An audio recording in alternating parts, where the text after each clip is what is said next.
அற்புதம் உண்டாகிறது. அதான் வேதம் சொல்லுகிறது, விரும்பினது வரும் பொழுதே அது ஜீவ விருட்சமாய் இருக்கிறது. ஆகவே ஆண்டவர் நம்மை அழைத்ததுக்கு நோக்கம், நம்மை தெரிந்து கொண்டதுக்கு நோக்கம் என்னவென்று கேட்டால், கர்த்தர் வெகு நாளாய் நம்முடைய வாழ்க்கையை காத்து வைத்திருக்கிறவர் அல்ல.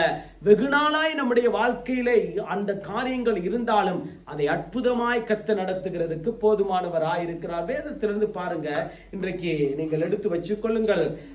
யோவான் எழுதின சுவிசேஷம் 5ஆம் அதிகாரத்தில் இருந்து அருமையான ஒரு மனிதனுடைய சம்பவத்தை குறித்து நாங்கள் இன்றைக்கு பார்க்க போகிறோம். ஏனென்று கேட்டால், இவனுடைய வாழ்க்கையிலே வெகு நாளாய் காத்திருந்தபடியால் இவனுடைய வாழ்க்கையிலே ஆண்டவர் ஒரு அற்புதத்தை செய்தார். வெகு நாளாய் காத்திருக்கிறான். ஒரு நாள் 2 நாள் அல்ல, 1 மாதம் 2 மாதம் அல்ல. ஆகவே நம்முடைய வாழ்க்கையில் இன்றைக்கு 5 மாதங்கள் கடந்தே இந்த வருஷத்தினுடைய இந்த கடைசி, அதாவது 6வது மாதத்திலே நாங்கள் காலையில் எடுத்து வைத்துட்டோம். இன்னும் 6 மாதம் போயிடுச்சுன்னு சொன்னா வருஷம் முடிந்து போயிடும். அப்ப பாதி நாட்களை நாங்கள் கடந்து போகிற